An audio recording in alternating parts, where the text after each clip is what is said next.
Welcome to the Nonprofit Founders Club. I am with my friend Nancy Rieves. I'm so glad that you're here. You are a major gifts expert. And so tell us about yourself and your business, because I know I won't get it right.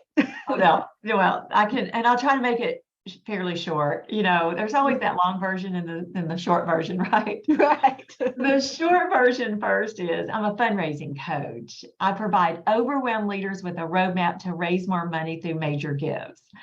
I help nonprofit leaders bring in the big fish. That's the short of it, to bring in the big fish. And I try to do that by helping the executive and development directors. That's primarily who I help, although I have board members who are in my coaching groups and take my courses too. But it's primarily executive and development directors, or a similar title. And I help them simplify the fundraising process, because I know there's so much overwhelm and a little bit of fear and uncertainty in what to do. And then that word, major gifts, scares people. And it shouldn't. I don't want it to, because there's so much benefit in focusing on the large gifts and not being afraid of it. And knowing what to do is incredibly helpful and gets you off center and gets you traction, gets you some momentum. So that's what I focus on. And so let me back up and give a little longer story on why I focus on large gifts, because my story is important to how I landed here. First of all, I didn't plan to be a fundraiser at all. I didn't plan to focus on fundraising at all. I'm telling you, at all. It was the furthest thing from my mind. I was teaching business classes at a college in Arkansas, and the college president was having a problem with the executive director had conflicts, butting of heads with the board chair, and it's just kind of a political thing. And he said, "Nancy, you're not political, you're apolitical. So, hey, can you help me out?" And I said, "I don't know anything about fundraising. I don't know anything about nonprofit work. I don't know anything about College Foundation. I was teaching business classes, marketing classes, and freshman orientation classes, things like that. And I did accreditation for the college. So, really, fundraising was not in the conversation with me."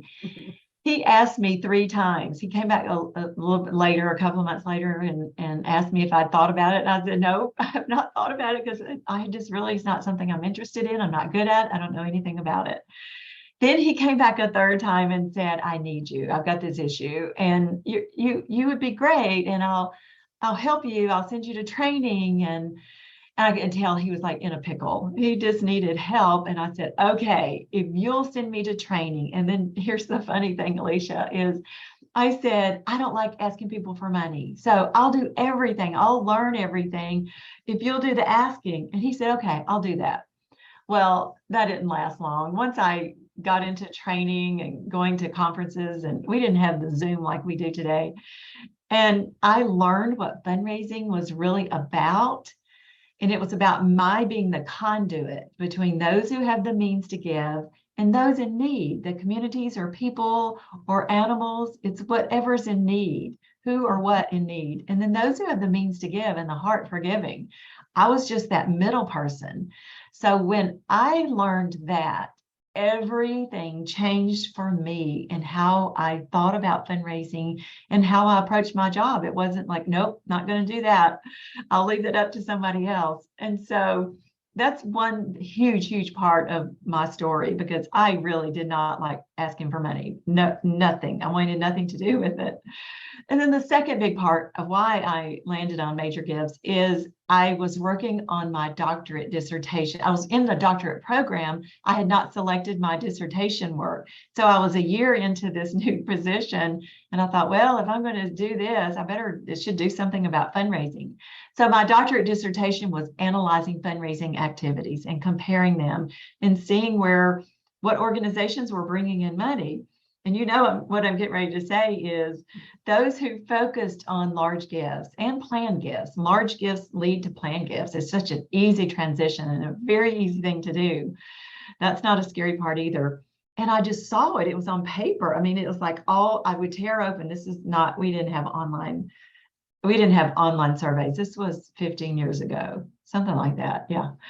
And I would tear open those surveys that would come in, and it was like Christmas. I couldn't wait to get that survey open.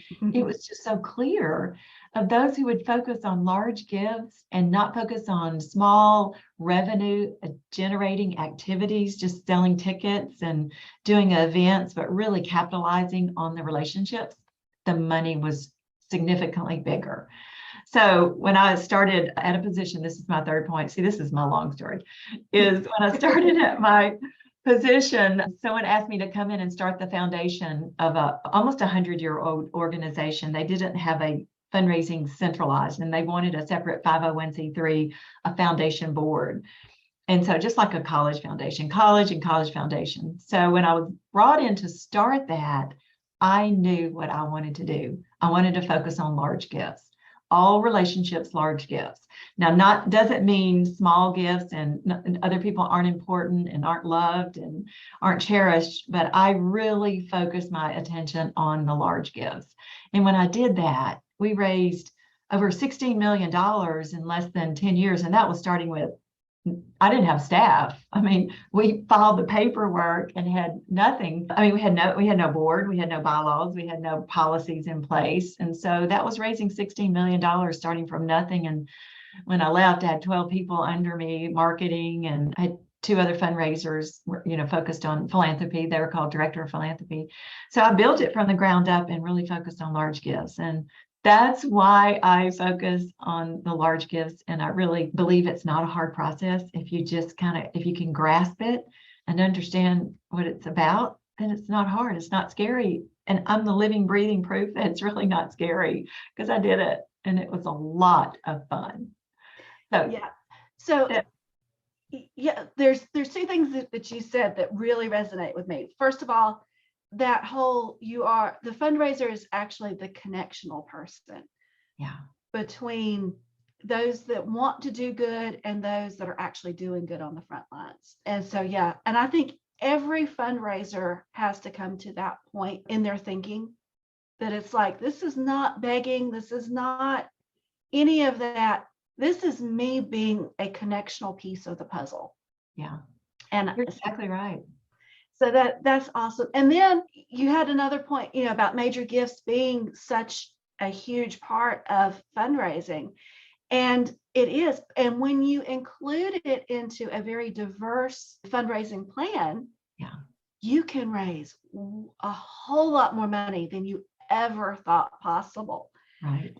So, and a lot of people think of major donors as, really, really rich people. Bill Gates, Oprah Winfrey, but this audience that we're talking to mainly today is founders of nonprofits. So could you explain what a major donor is so that they can get up to speed on the terminology? Absolutely. And saying that, Alesha, hats off to all these founders. I mean, there's some mission, there's something that the founders in your group want to change.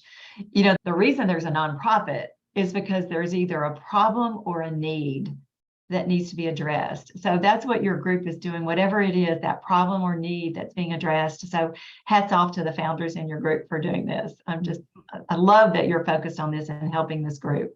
I wish I had you many years ago, Alesha, years ago.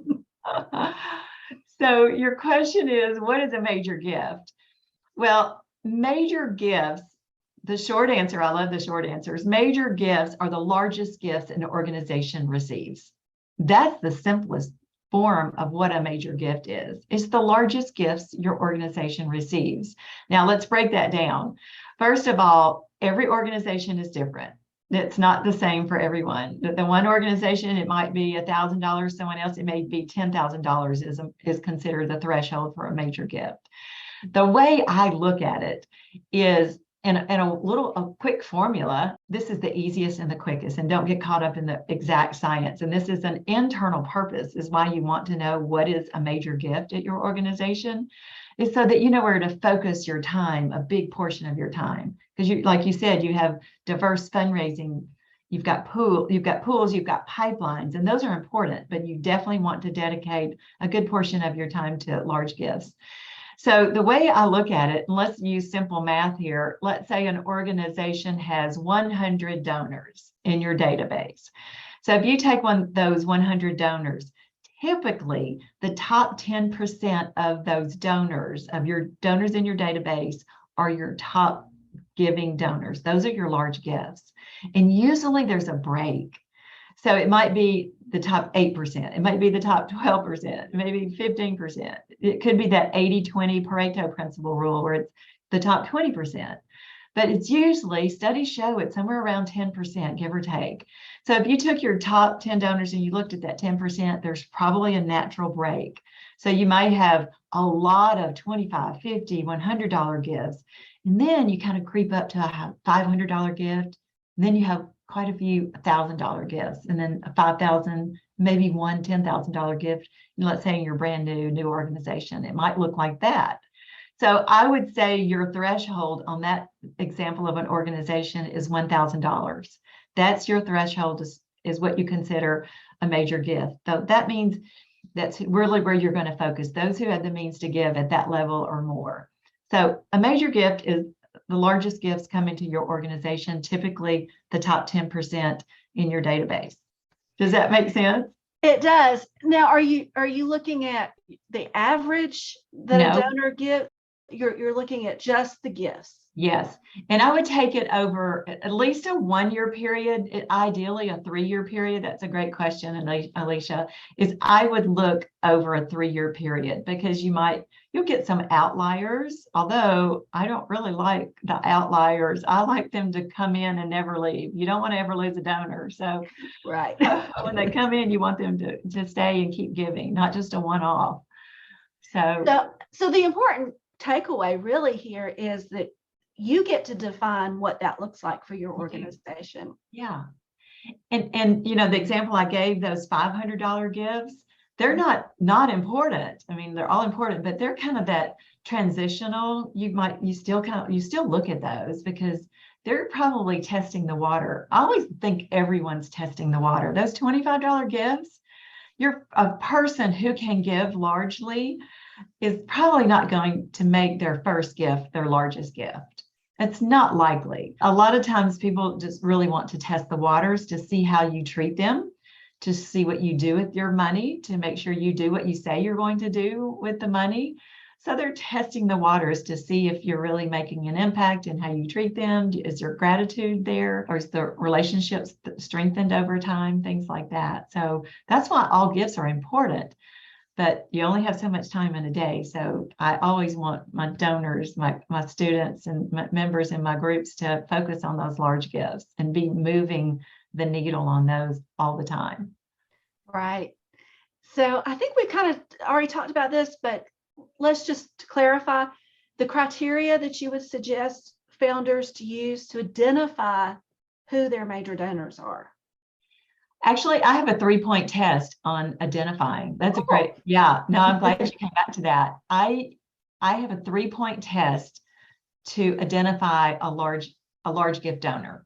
So we identified what is a large gift at your organization. So now let's identify who needs to be on your list to be potentials or prospects, whichever word you want to use. The first one is not going to surprise you, and it's hands down number 1 is they have to be passionate about your cause. Now, there's evidence of passion in lots of ways. One is they showed up in an event, they paid $25 for a raffle. I mean, there's something, they opened their wallet. Now, sometimes that doesn't always tell you it's just because a friend asked and they wanted to go to this auction, or they wanted to go to a chili cook-off and they really love chili. And there could be, you'd have to be careful, but there's some kind of indicator they opened their wallet. That's number 1.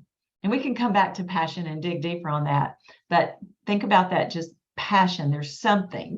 They've made a comment on social media about something, or, just I always say that a donor's passion leaves breadcrumbs. I think you just watch what their activities are, things that they say, comments they make.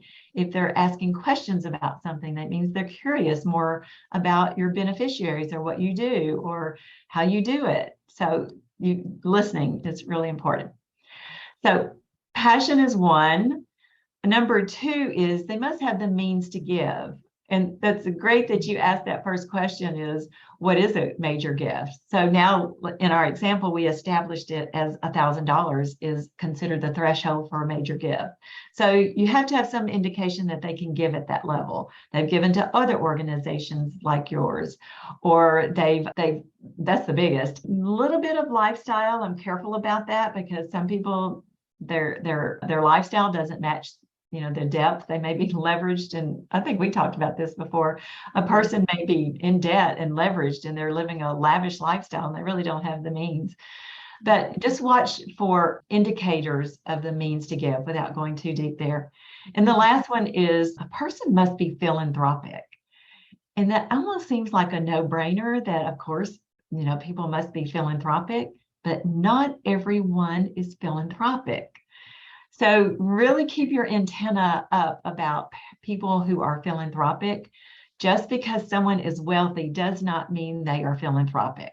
Doesn't mean they have a heart for giving.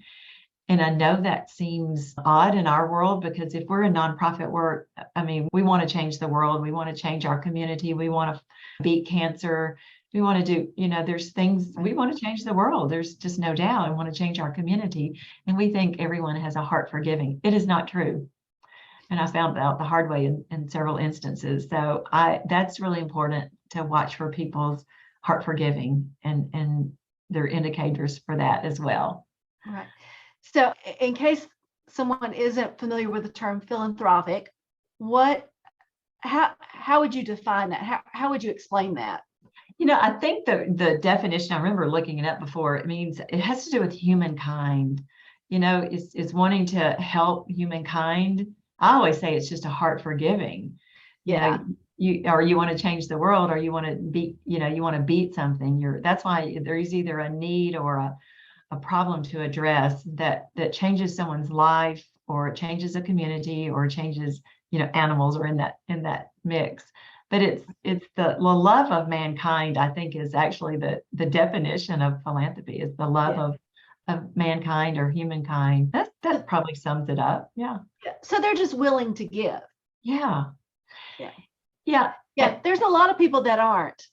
Yeah, believe it or not. And I think it's foreign. It's a foreign thought in our world, isn't it? To think that there are people who just don't want to help others. So.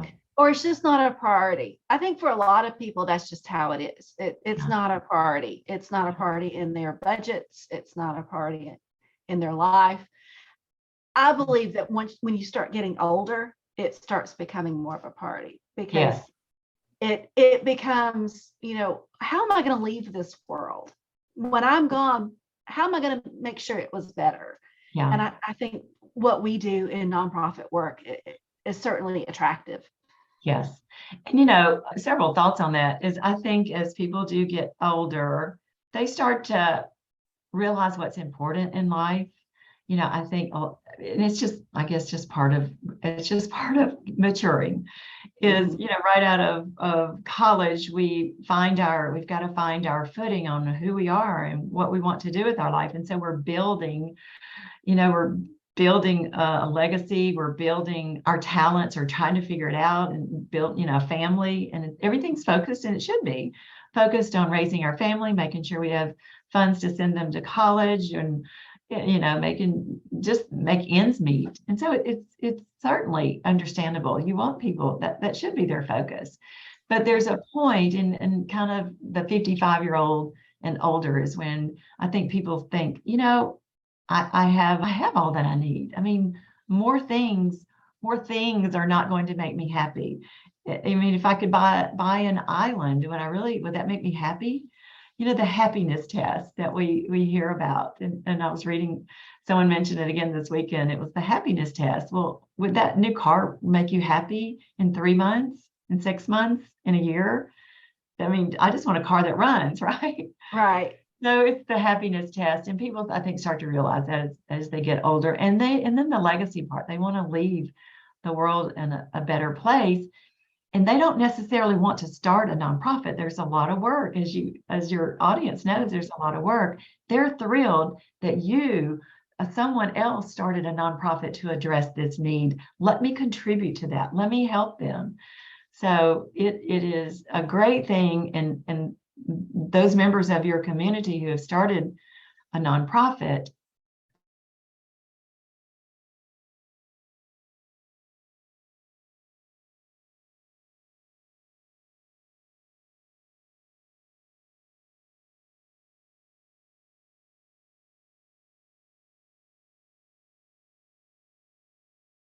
philanthropists are thrilled that they started the nonprofit. They want to contribute. Their intention is not to start a nonprofit. They want to give. They're thrilled that the nonprofit was started. Right. Because it's a whole lot easier for them to write that check and feel good about it Yeah. than it is to do the work, that the founders feel so passionate about. So Yeah. And if they have the means to give, I mean, they're thrilled that the nonprofit is there, and it's something that they are very passionate about. Yeah, because the right people want to give. It's not pulling teeth. It's not about making them do something they don't want to do. Right. It's they want to do it. They just need to be asked to do it. Exactly. You're right. So can you give us a few pointers on how to talk to a major donor? Yes. How to talk to a major donor. I know that seems scary because when we say that word, and actually I'm changing my words just to relax people a bit, is large donors, large gift donors. Maybe just let's get away from the word major donors, because that is the word we use in our industry, but how to talk with large gift donors. And again, we've defined it at a certain level. It might be 500, it might be 1,000, might be 5,000. So whatever that threshold is, that's not too scary. We're not talking about asking someone for $1 million write-off. That may come later, but let's get, tested a bit, and let's get comfortable asking. So start at that threshold amount. So really the first thing to think about when you're thinking about talking with donors, large gift donors, is to keep the donor central in your thoughts. When I say that, I mean, take the focus off of you. When I said I didn't want anything to do with asking people for money, when the college president asked me to oversee the foundation, all the thought was on me. It's like, oh my gosh, I can't do that. I've never done that before. I'm not prepared. All the thought was on me. And I was not focused on the needs and the people that being that conduit. The scholarship students, that's what I was focused on, is getting scholarships for students. And those who had the means to support scholarships. There were lots of people who wanted to support scholarships. So focus on the donor, keep them central in your mind. That leads to number 2 is look for dots that you connect. Okay. So you're not going to just walk up to somebody, a stranger, and just start talking about your mission. You're going to talk to someone who maybe you don't know well and ask them about something they are an expert in, something they know about. You see, I'm taking the focus off of me and focusing on the potential donor. That's so important here. And if I had done that from the very beginning, I would have gone faster than it took me to understand fundraising. Then you want to think about asking for advice. So once you figure out what the dots are that you're trying to connect, you want to ask for advice in their area of expertise or something they know about. You may not consider them an expert, but a lot of times they're an expert in an area, or just something they know about, if that makes more sense, something they know a little bit more about than you, or they've had experience with. That kind of makes them an expert. And then the last pointer is be yourself. Always be yourself. Don't try to do it like fundraising or conversations with a donor like me or you, Alesha. It's be you. Make sure you're being you. It's so important. And Alesha, I have a funny story that pops in my head. You may have heard me tell this, but it is so classic, and it tells the story. This has nothing to do with fundraising, but you'll see what I mean when I tell this. My husband and I were at a lake house of a friend's, and so they let us use their lake house. It was actually Labor Day weekend. This is many years ago, like 20 years ago. And so someone knocked on the door and said, "Hey, we're having a gathering of people in the neighborhood. I know you're visiting here, but we're the more the merrier. We just invite you to come on down if you want to. It's tomorrow at 11 o'clock. Just come on." And so we thought, okay, well, that'll be fun. We don't know anybody here. We're just guests in the area of this cabin.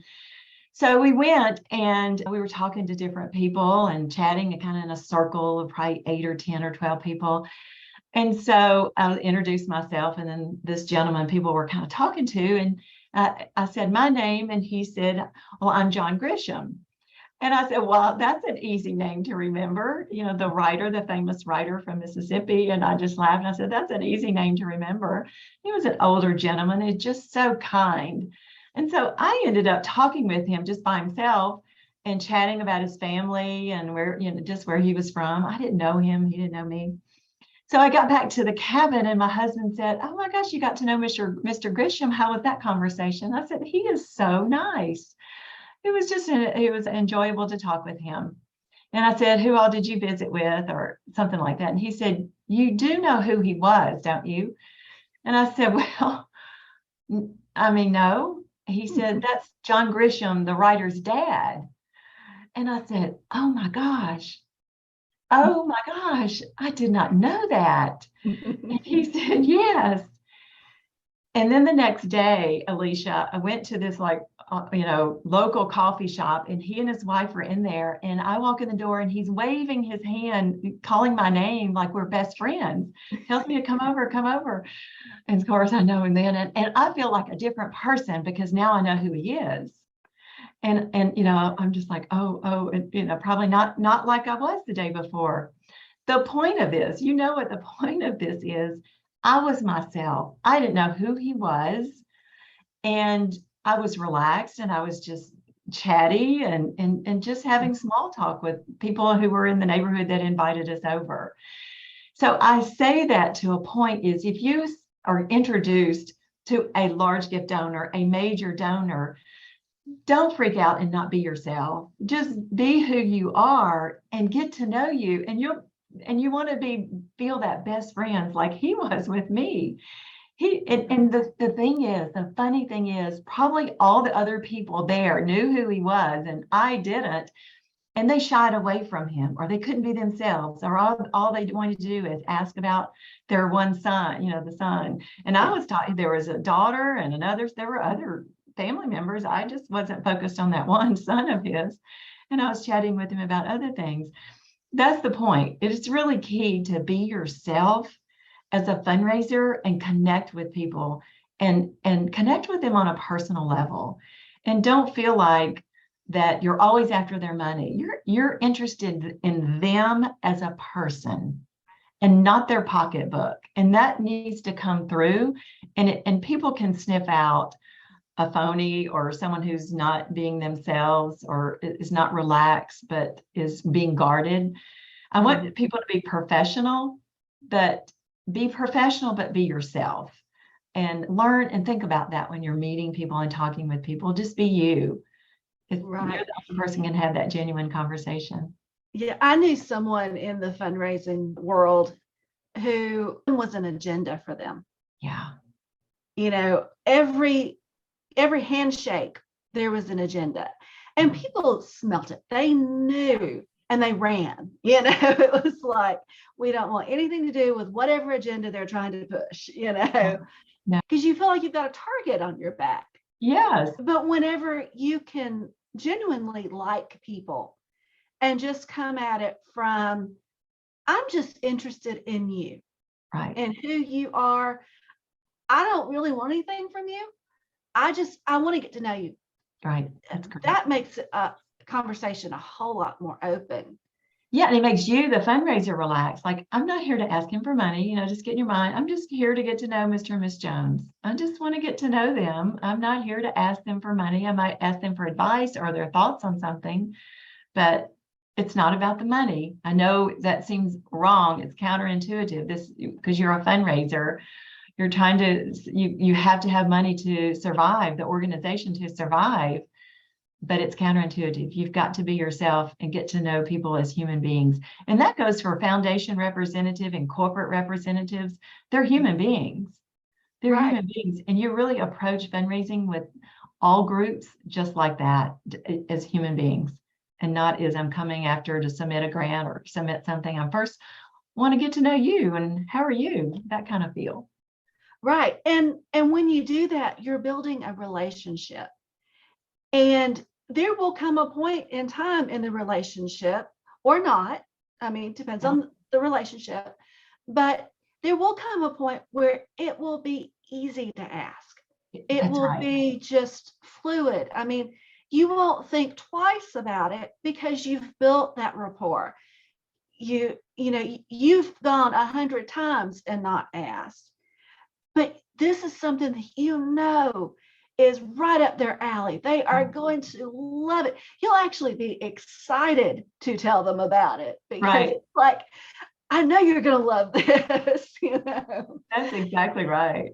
And that's what people miss a lot of times when they're talking fundraising, is that it's not an ATM, it's not a transaction, it's not hard when you've put in the work to begin with. Right. Yeah. And you're right. I think so many times, again, we're focused on us and we're fearful to ask, or it's that money tree feel, and we're focused on them, and we're not focused on them in the right light as human beings.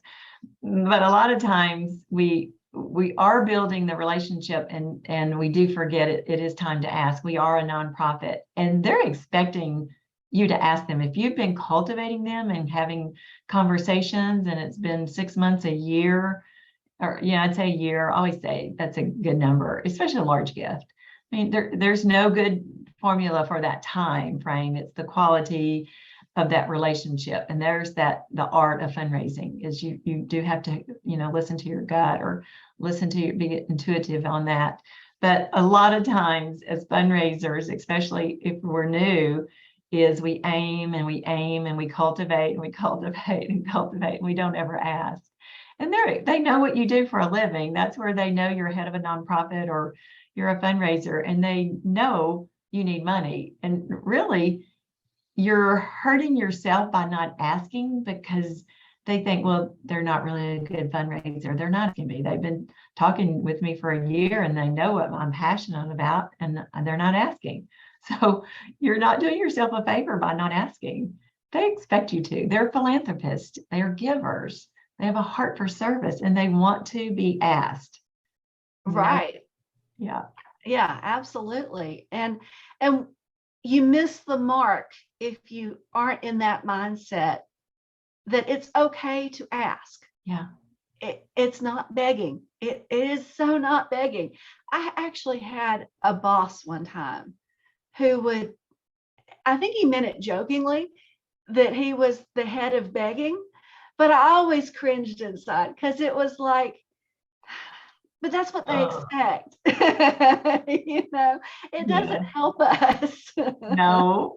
to have that mindset or that mentality, or to make light of that mindset. No. I guess he was just, being transparent of how people often feel.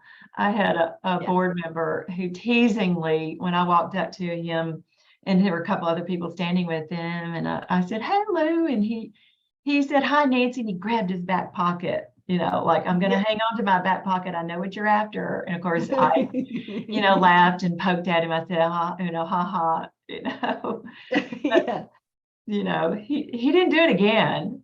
I think he thought, okay, maybe that wasn't so good to do that to Nancy. He was a board member. He was very passionate about our cause. He was, that's when actually, when you've really gotten to know your board members or your donors, and they do jokingly things like that. That's actually a good sign.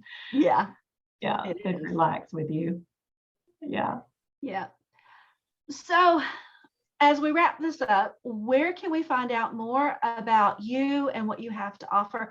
I know you've got something coming up, so I want to make sure that you get that in there too. Yes. So I'm always offering free things, because my background is teaching. I taught at a college, and so I love teaching. So I'll teach on a whim on something I hear or I get lots of questions about, and I'll do a workshop on it. So anytime I have a workshop or a training, it is at fundraisingmaximized.com/fundraising. That's where you can find my latest training, and that's where you can go right now to see my next training that's coming up very, very soon. And then just to my website is fundraisingmaximized.com. And if you go to my website, you'll see in the top right-hand corner a bright green button that says Get My Free Plan. I think that's what it says. It's a bright green button, Get Free Plan.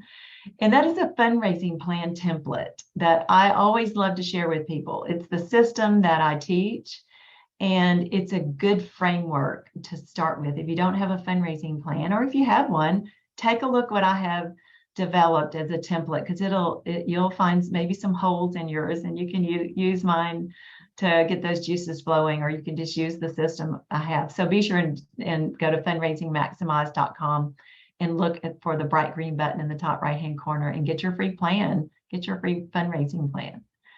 That's number one. Awesome. Okay. And you are on LinkedIn, correct? Yes, I'm on LinkedIn, Facebook, and Instagram. Those are my primary. I believe every nonprofit leader should be on LinkedIn. It is professionals hang out. And so I'm definitely on LinkedIn, but you'll find me in the other places too. But I have a YouTube channel. I forget that. I love doing videos. So I have a YouTube channel, just fundraisingmaximized.com. Should be able to find me that way. And please subscribe to that. And find me on your favorite social media channel, right? Right. And follow me, however you like to digest news or digest anything that has to do with fundraising. You'll find me there. So please do follow me and join me in my free trainings. They're interactive, and there's time to ask questions. And I always share what I have going on as far as my teachings.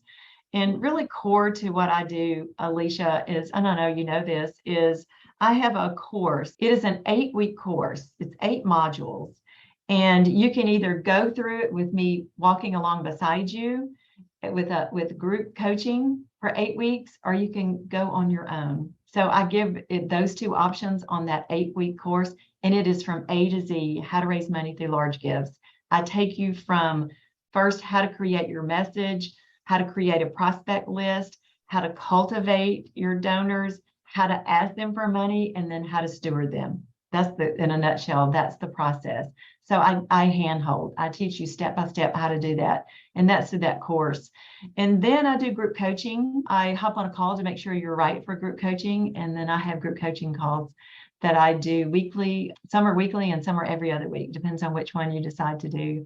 So it's primarily, again, executive directors and development directors or a similar title. And then I have some board members, and I have brand new people in fundraising. And then I have experienced fundraisers. I have one person that changed jobs, and she really wanted to have a fundraising coach help her to make sure she got off on the right foot. And she's very experienced, knows what she's doing, but she just, just having that someone there beside you if she had any questions or to give advice and talk through, be that sounding board. So that's my world of how I teach nonprofits, and they're mostly small to medium sized. I think you're the same way, aren't you, Alesha? Small to medium sized nonprofits. Well, I'm like tiny to small. So small is where we overlap. Yeah. Mine are small. They are primarily small. There's sometimes one person show, and then some have a little bit of more in their in, but they're still, it's the same. It really is. If you're a one person show, if you have a couple of people, if you've grown a bit, you still need help, and you need advice, and you need guidance, and you want to make sure you've got the basics down. That's really what I like teaching, is making sure you got the basics down. You can always grow and get experience, but sometimes you never got the basics, and you want to go back and make sure you do. So it works for everybody.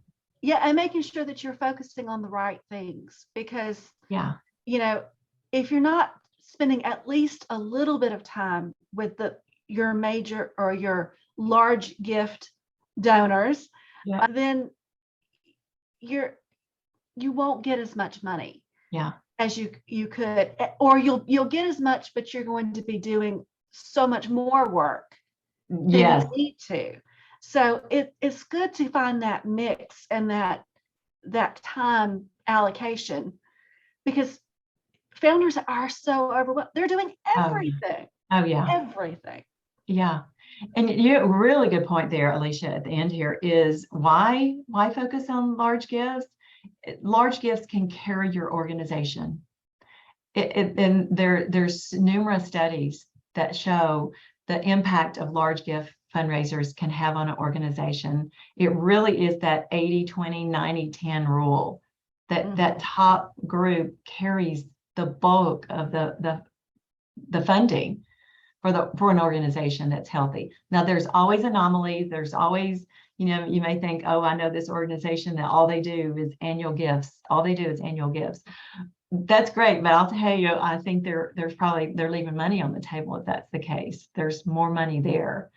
So, I hate to see fundraisers leave money on the table when there's donors out there that if they were asked at a certain level to give to a certain project or overall, you can give to overall. It's just as wonderful. And that's what often we like. We want to cover all those costs. They're waiting to be asked. They want to be asked, and they have the means to give, and they have the heart. They're passionate about your organization. Those are the 3-point test, and it works. Right. It works. Yeah. Well, thank you so much for doing this with me. I so appreciate it. You're welcome. And as always, it's so informative. And so for those of you joining us, thank you so much for joining us, and we will see you next time. Thank you, Alesha. Thank you for having me. I always love our conversations. We could go on for hours. We could go on for hours. So thank you for having me. Enjoy this and look forward to more conversation.